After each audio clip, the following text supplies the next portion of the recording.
روحانی قرآن پاک کو تفسیر کے ساتھ سننے کے لیے ہمارے چینل رفیع اکرم آفیشل کو سبسکرائب کریں اور پاس میں دیے ہوئے بیل آئیکن پہ کلک کریں اور ایسے آنے والے ہر ایک ویڈیو کو فل واچ کریں اور اپنے دوستوں کے ساتھ شیئر کریں۔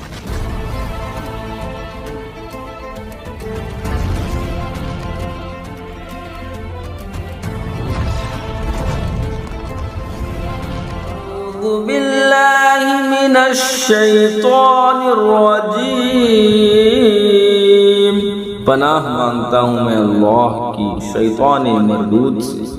وَلَمَّا بَرَزُوا لِجَالُوتَ وَجُنُودِهِ قَالُوا رَبَّنَا أَفْرِغْ عَلَيْنَا صَبْرًا وثبت أقدامنا وانصرنا على القوم الكافرين۔ پھر جب سامنے آئے جالوت اور اس کے لشکروں کے، عرض کی اے رب ہمارے، ہم پر صبر گنڈیل دے اور ہمارے پاؤں جمے رکھ اور کافر لوگوں پر ہماری مدد کر۔ ان کی مدد فرماتا ہے اور اسی کی مدد کام آتی ہے۔ حضرت داؤد علیہ السلام کے والد عیسیٰ طالوت کے لشکر سے میں تھے اور ان کے ساتھ ان کے تمام فرزند بھی۔ حضرت داؤد علیہ السلام ان سب میں چھوٹے تھے، بیمار تھے، رنگ زرد تھا، بکریاں چراتے تھے۔ جب طالوت نے بنی اسرائیل سے مقابل طلب کیا، وہ اس کی قوت جسامت دیکھ کر گھبرائے، کیونکہ وہ بڑا جابر، قوی، شہزور، عظیم الجثہ، بڑے اور موٹے جسم والا، قد آور تھا۔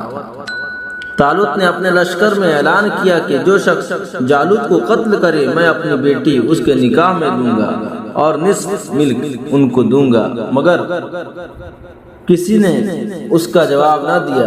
تو جالوت نے اپنے نبی حضرت شمعیل علیہ السلام سے عرض کیا کہ بارگاہ الہی میں دعا کرے۔ آپ نے دعا کی تو بتایا گیا کہ حضرت داؤد علیہ السلام جالوت کو قتل کریں گے۔ طالوت نے آپ سے عرض کیا کہ اگر آپ جالوت کو قتل کریں تو میں اپنی بیٹی اپنی لڑکی آپ کے نکاح میں دوں اور نصف ملک پیش کروں۔ صدق اللہ العظیم۔ ترجمہ کے ساتھ سننے کے لیے ہمارے چینل رفیع اکرم آفیشل سے جڑے اور پاس میں دیے بیل آئیکن پہ کلک کریں اور ہمارے چینل کے آنے والے ہر ویڈیو کو پورے فل واچ